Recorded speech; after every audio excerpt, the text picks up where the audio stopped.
I am Donika. And I am Myra, and this is a Black Women Healing Podcast. A space to discuss mental wellness. A space to dive into soul care and vulnerability. Here, we will support you on your journey as you focus on your healing, while also giving you the work along the way. Welcome to Black Women Healing Podcast. Hey everybody, we are back with another episode of Black Women Healing Podcast, and I'm really excited about this guest that Myra found. Y'all know she be finding the bomb guests. Before we get started though, we're going to start off with a random discussion. So let me think. Random discussion. What's something else going on? Oh my goodness. Too hard. I know. No, I'm just okay. This is literally off the top of the head of what I've been seeing. So, what do y'all think about this whole hoochie daddy short thing? This hoochie daddy short things. Like, are we just bored? You know what I'm saying? Like, are we just bored and just trying to entertain ourselves? Is this even really a thing? What do y'all think about the evolution of shorts with those who identify as men? What do y'all think about this? It's been a thing though. This is not new. You think it's been a thing? Yeah, because I mean it's the hoochie daddy sweats and it's the hoochie daddy shorts. It's been a thing. Like, you know how they always say like the gray sweats? Oh, that's the hoochie daddy sweats. Yeah. It's nothing new. I think it's adorable. Yeah, I think my man looks good in his shorts.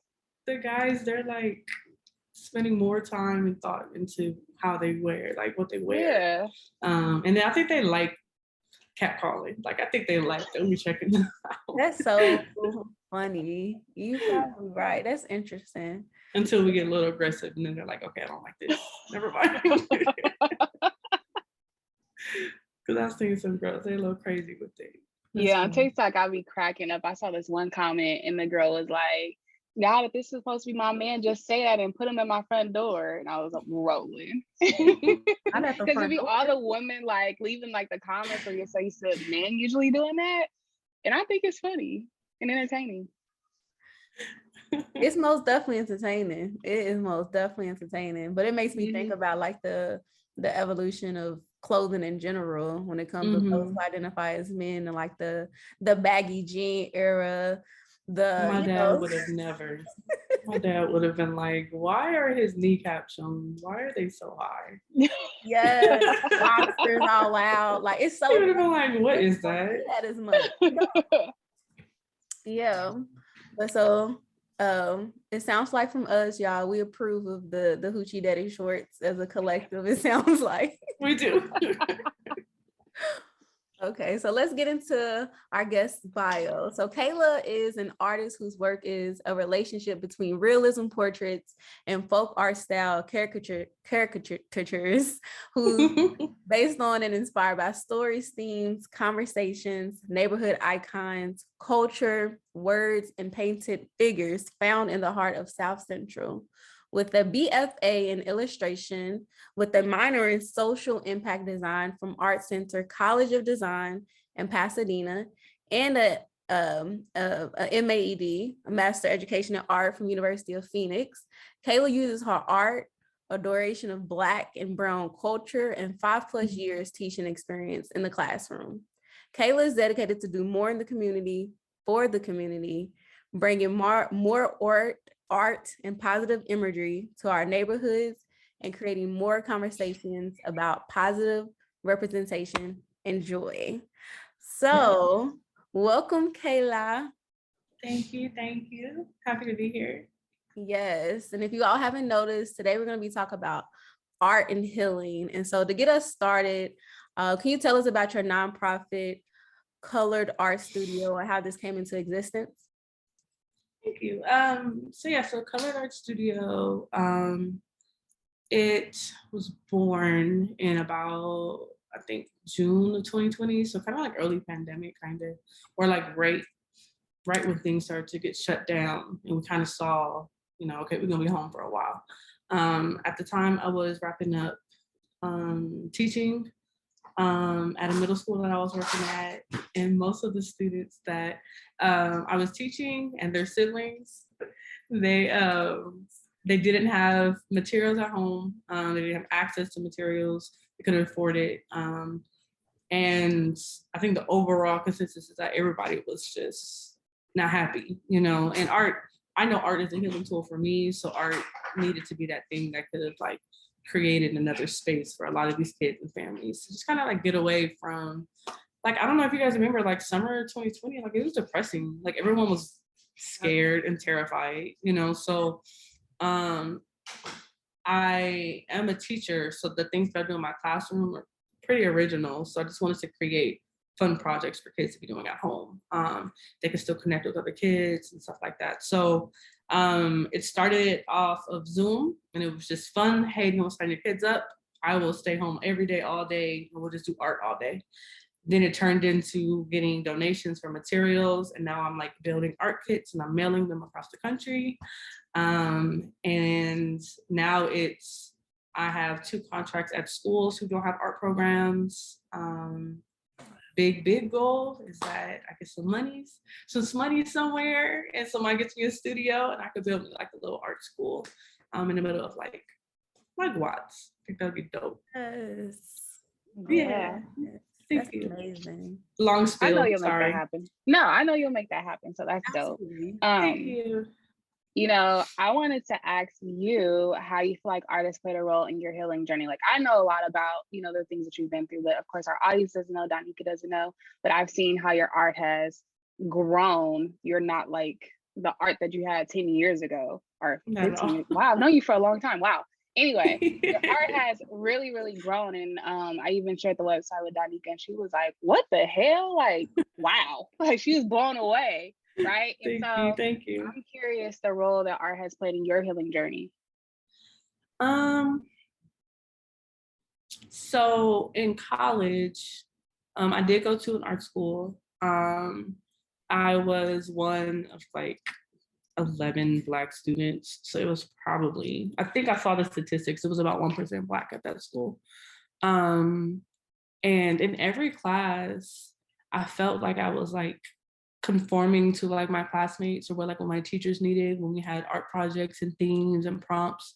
And something just kind of clicked where, you know, I was having more fun doing projects about people I cared about, you know, or like telling stories that I saw in my neighborhood, and like they were really intrigued in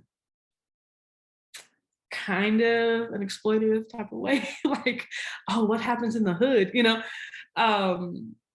So art became like this like way for me to explore my identity. But yeah, it became like this place for me to like explore my identity, like my voice, me as a Black woman, me as a woman, and just like, what do I want to say?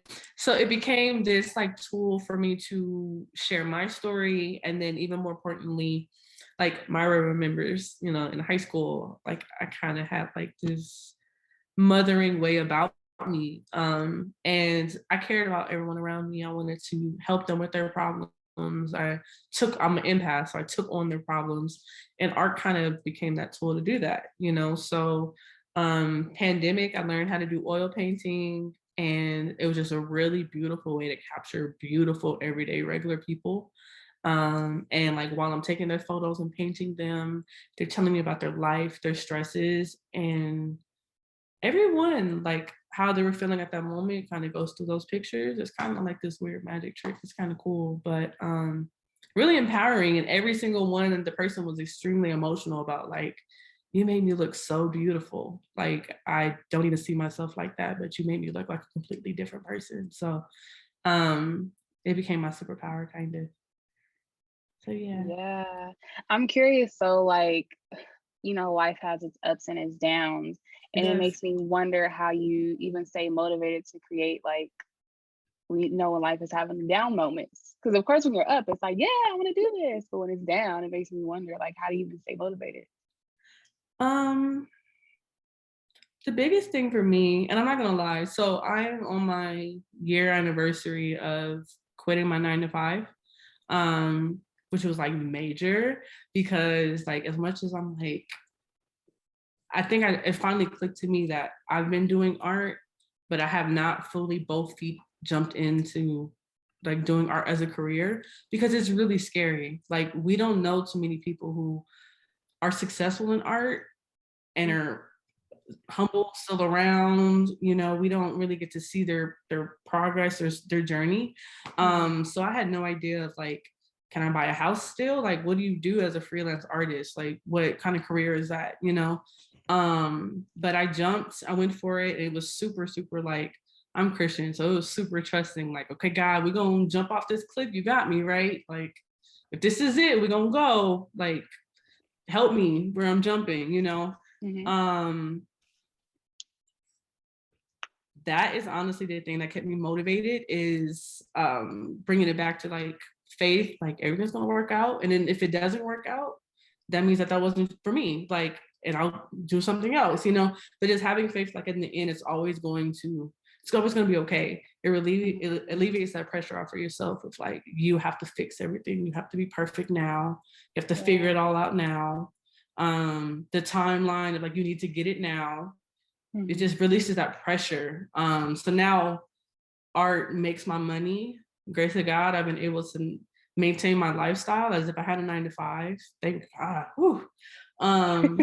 Man, but like I've been able to maintain, but motivating also the fact that like art is also my getaway space. So I can go to my studio and paint for like 12 hours. And I'm like, oh damn, I need to go home. Like, it's dark. It's like 12. Like, I need to go. You know, so everyone should find that thing that just they can get lost in. Like, it's beautiful.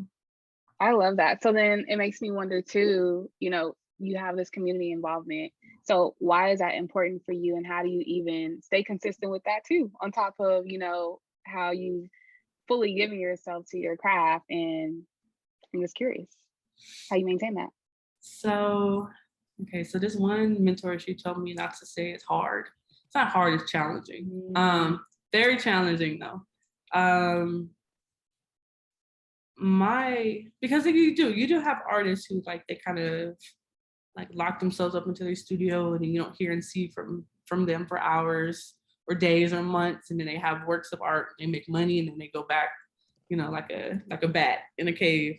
You do have that, but my community is super important to me because my studio is actually in South Central, so I'm always surrounded by, you know, kind of like the good and the bad, but a lot more of the woes of my neighborhood. And those are stories that I want to communicate more of. Those are things that I want to highlight. So my community is always at the forefront of like the art, who I do a painting of, like I'm doing an event in the community. How can I get, and then the same healing that I have with my art, that experience, I want that for the kids around me. Cause I remember when I was like, Mara, I don't remember if you like in high school, I was like barely ever there. And it was just, I was a gifted student, and so I just wasn't challenged, which I did not care. Like, I lost interest in it, but art was something that motivated me. So me as a teacher too, I see like, if you just have more art in the classroom, these kids will want to be there. These kids will want to understand that math problem if you make it different. Like, you know, you just have to be a more engaging type of artist and teacher. But I don't know, does that answer the question? Yeah, it makes me wonder too, like reflecting back on high school and like what we're talking about. I'm curious how your family has seen your growth from then to now, of like who Kayla is as this person, because ultimately art is a part of who you are. So I'm wondering what they've said or what they see, or, you know, just that experience, what that's been like. Okay, so I'm actually out of town and I'm with my mom right now. They think I'm like hella sensitive. And I'm like I said, I'm an empath. So, you know, community and the nature and the state of like my people has always affected me heavily, you know. In high school, it was like all of y'all because y'all was there with me. Now it's everybody, and we have social media, so it's like I'm scrolling and you see things that affect your mental and stuff, you know. They have grown with me. It took a lot of me like learning how to be self-aware, to like talk to them about things that I need for them and how I want them to love me. It took a lot of like accountability, a lot of like, okay, I meant this, I didn't mean to hurt you like that. You know, we had a lot of those talks, so now they understand me better. I've grown more sensitive with my art. Like I've grown more. But my family, they've definitely seen the growth in me. And then I think they see the hustle and the drive more. Like I'm booked and busy. Period. That's a blessing.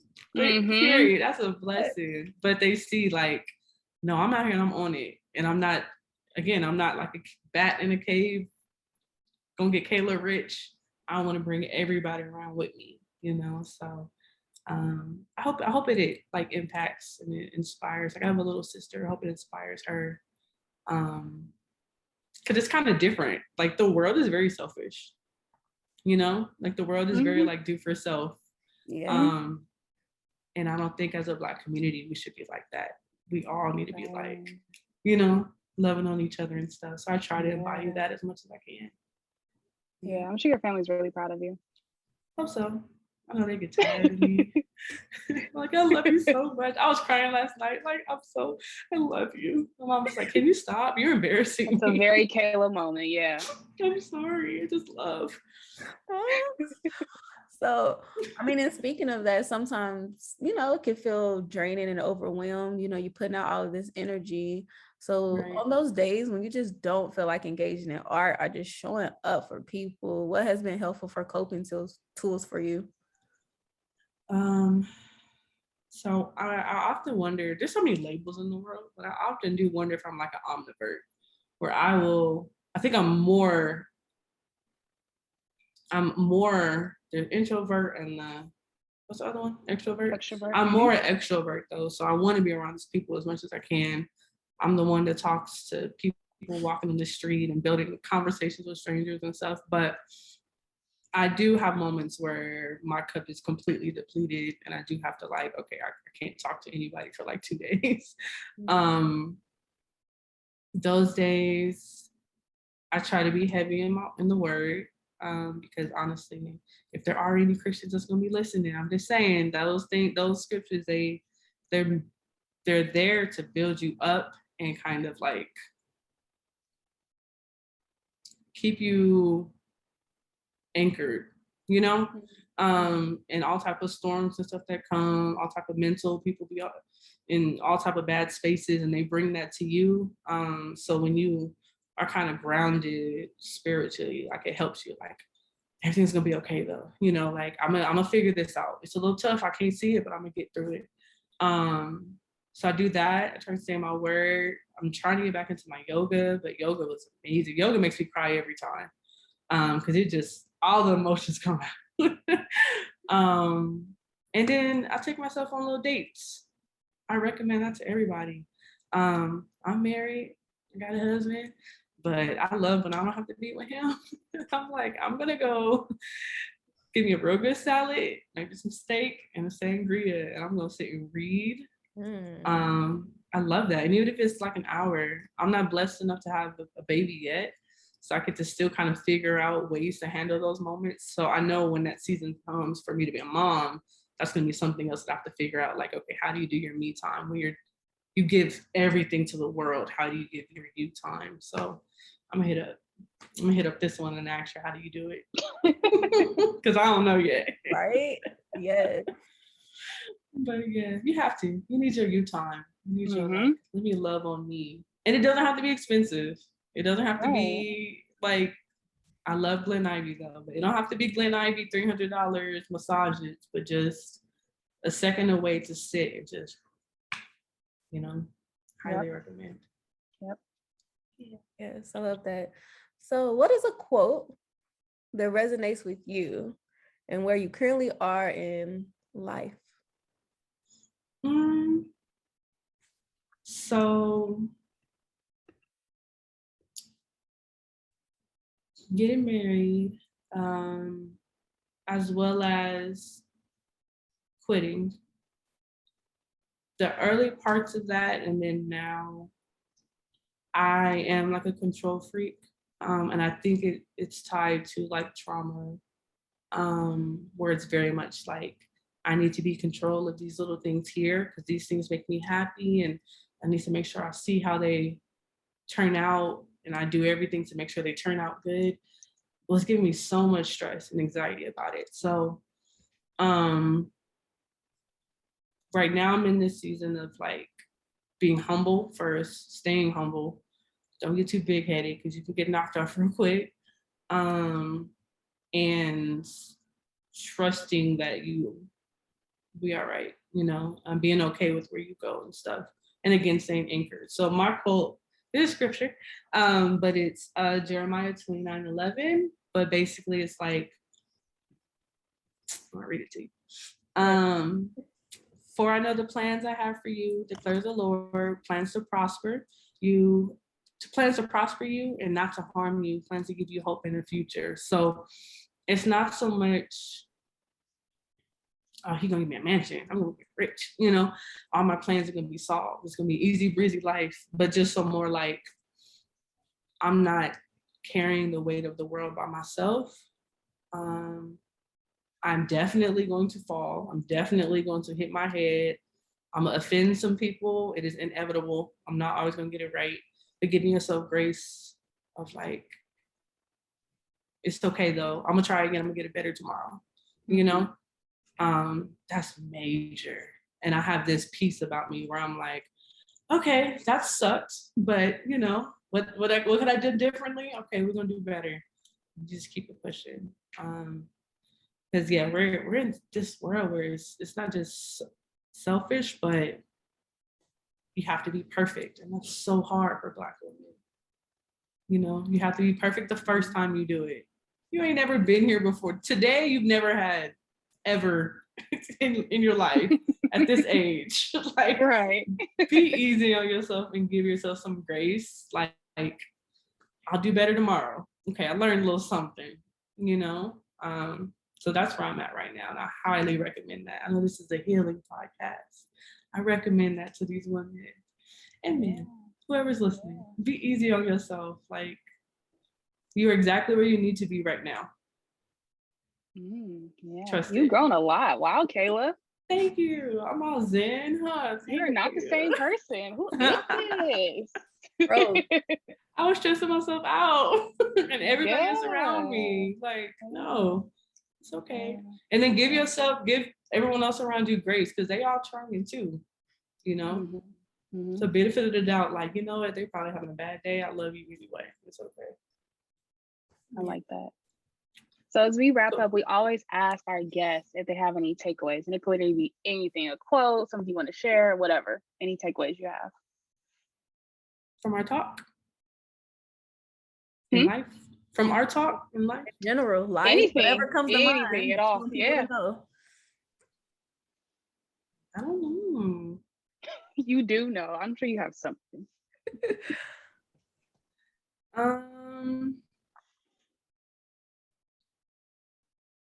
Yeah, just the grace thing. But I have a question for you guys. Yeah. So can that be my takeaway? Sure. Yeah. What's your question? What have you guys been learning from all the people that you've been talking to and stuff? And how they've been affecting you in your own personal like journeys and stuff? Do you mean like in general people we've been talking to or people on the podcast? Podcast. Yeah, me personally, absolutely. Like it's like, I mean, talking to you right now and talking about art and healing is just like the fact that there's so many different avenues to continue to heal. And a lot of times we're going to, as you say, bump our head. And so like sometimes you get stuck thinking it's only this one way you can start feeling better when it's like there is so many different ways. And so every time we have a guest, it just motivates me to continue thriving to, like you said, healing is going to continue happening. It's a healing podcast. So it's a marathon, girl. Yeah. Exactly. Yeah. So for me, absolutely. What about you, Myra?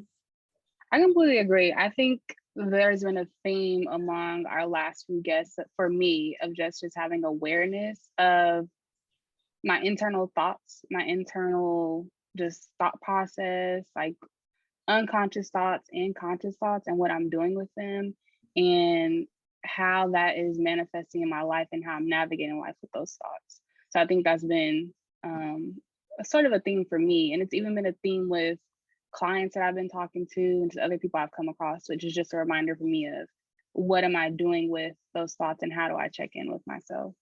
That's a good one. That's a good one. That's a really good one. I had another thought of like, it's been this week actually, was what's your core reason for doing things? And that might be real big, but just like, I love to love on people, but at the core, is it like, because it makes Kayla look good, or am I genuinely being selfless, you know? And keeping that in check as much as possible. Of like, just give, just to give. Don't record it. Don't try and expect anything from it. Like, if we have more people like that, we would literally change the world, you know? Yeah, I agree. Look at you trying to question us on our podcast. I mean, this is a discussion. This is a healing discussion. I love it. Thank you for letting me question you. Yeah, ask us more if you want. Right. But I'm hoping that our audience has gained as much as we have from listening to this. Yeah, you absolutely are beautiful. So I'm glad that I'm getting them email too. Is there anything coming up or anything that you want to plug at the end of this episode where folks can support you or connect with you?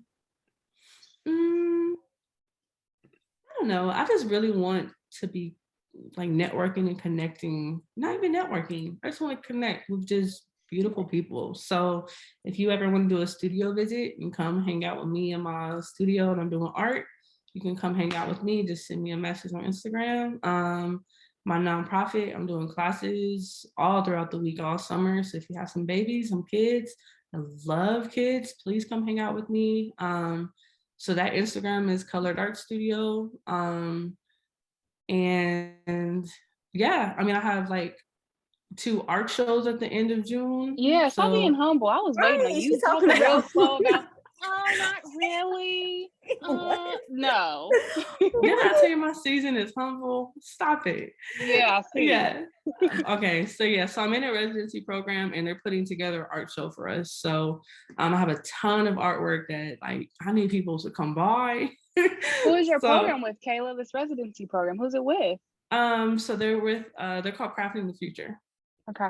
They're very awesome, very, very awesome. So just the fact that they even thought of me, I'm like, anybody know me? Like, you know, normally they want big upcoming people, like known people. Like I have like 1,000 followers on Instagram, like nobody knows me. So, but yeah, so they have an art show July 22nd, actually. So if you follow me on Instagram, then you can absolutely just kind of join in the process of my art, my nonprofit. I put process videos so you can vibe with me and watch how I do my oil paintings. If you as an adult want to do some paintings with me, hit me up. I'm down with that too. But I just want to connect with beautiful, beautiful people. So yeah, that's all. That's my plug. Bring the good energy. Nice plug. Thank you. Okay, so thank you so much for joining us and hoping that we can connect soon. Absolutely. Thanks, guys. I'm honored. Y'all, I loved her. I loved her. Her energy was so like, I mean, humble, but not I like the word humble, but it's not the word I'm looking for. I guess pure. Yeah. It felt pure. Like you could tell. Like she ain't looking for nothing. She's just here. Yeah. Which our last few guests kind of have been like that. Like they don't even want nothing from us. Like, you know, you ask people to plug and nothing's wrong with plugging information and being like, yep, I'm selling this. I got this.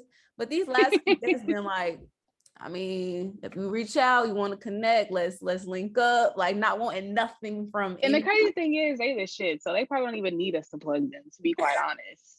They don't. Like if you go check them out, you're gonna be like, wait, what? Yeah. That's true. So, that's true. Yeah. Yeah, that energy is pretty amazing. So I enjoyed this episode. And yeah, it's anytime I hear about art and healing, it does make me want to like explore my creativity and try out new things. So I know I've done like the pottery, but I haven't done like oil painting and stuff like that. So I most definitely want to connect with her. Maybe not this month because I know it's a month to try something new and I'm already trying some things. So probably next month. Yeah, art's not my thing. I'm not gonna do it. No, not happening. So I admire it. You won't catch me painting nothing. So yeah, that's that for me. But y'all, so I had this crazy experience. So I had discharged a client. She met all her goals, and I texted her this quote. And as I'm texting her the quote, it made me think of this new client that I have. And so the quote is, "We delight in the beauty of the butterfly, but rarely admit the changes it has gone through to achieve the beauty." And this is by Maya Angelou. So it made me think of my other client. And so I wasn't going to send it to her because she's a new client and we don't text. So I was like, I don't know how she feels about me texting her random quotes. So we have our session. In our conversation, I was like, I feel called to tell you this quote. And she's like, what is it? So I tell her the quote and she was like, wait, what? And I was like, what? She's like, somebody else sent me that quote too. She was like, they sent it to me yesterday. And I was like, what? And she was like, yeah. So yeah, she's like, maybe I need to print this out or something. But I don't know. And then it was making me think, well, then why did I come across the quote, feel called to send it to my other client, feel called to share it to you? Is that because I need to be thinking about it for myself? So yeah, and I love butterflies too. But yeah, I just had to share that quote because I was like, it was just an interesting experience. And I even had to tell my client, like, I need a second to think because it threw me off. Yes, I love when that happens. I love that. Like when stuff keeps popping up or when it's all of these like connections, like I love that. So yeah, you probably it is for you too. Last thing I want to share, I came across this artist called Toni Jones. And I typically have my clients listen to her for homework. And I was sharing about it with my coworkers. Her name's Toni Jones, and the song is Take Up Spaces. I mean, all her songs are real dope. But anyway, I was sharing it with my coworkers, and we all ended up listening to it together. And they were all like, I'm assigning this to all my clients to listen to this song. So I was like, you know, at first I wasn't going to share because, I mean, most therapists don't have you listen to music for homework, or I give some very unique homework to my clients. And so sometimes I'm kind of reluctant to share because I'm like, I don't know what people think about that. But I've been sharing it with people and they've been like, wow, like I've been missing out on something. So I wanted to share with y'all, just check it out. Once you listen to this one song by Toni Jones, you're going to fall down the rabbit hole and all her other songs because they're amazing. It's a different type of vibe. At first when you listen to it, you're going to be like, what is this? But once you're into it, you're into it. So check Toni Jones out. Yeah, so we're going to put all of it's good information. Myra came with the good stuff today, y'all. And so we're going to put all this information into the description. Check it out. Listen, share this podcast with other people, y'all. Like, we want to make sure as many people is hearing and listening to this, and you know, connect with us, continue to connect with us and stay in tune. And we'll see you all for the next episode or connect with y'all. So y'all, we have to shout out our friends over at Fiverr. We are officially a Fiverr affiliate, and I love Fiverr because you can literally go to them for any type of project you might want to work on, whether it be if you need a new logo, you need help with the resume, you need help with social media, they help you over there. So go ahead and check out our friends over at Fiverr. That's 5ERR. So 5 with 2 R's at the end. So go ahead and check them out with the link in our bio and tell them that we sent you.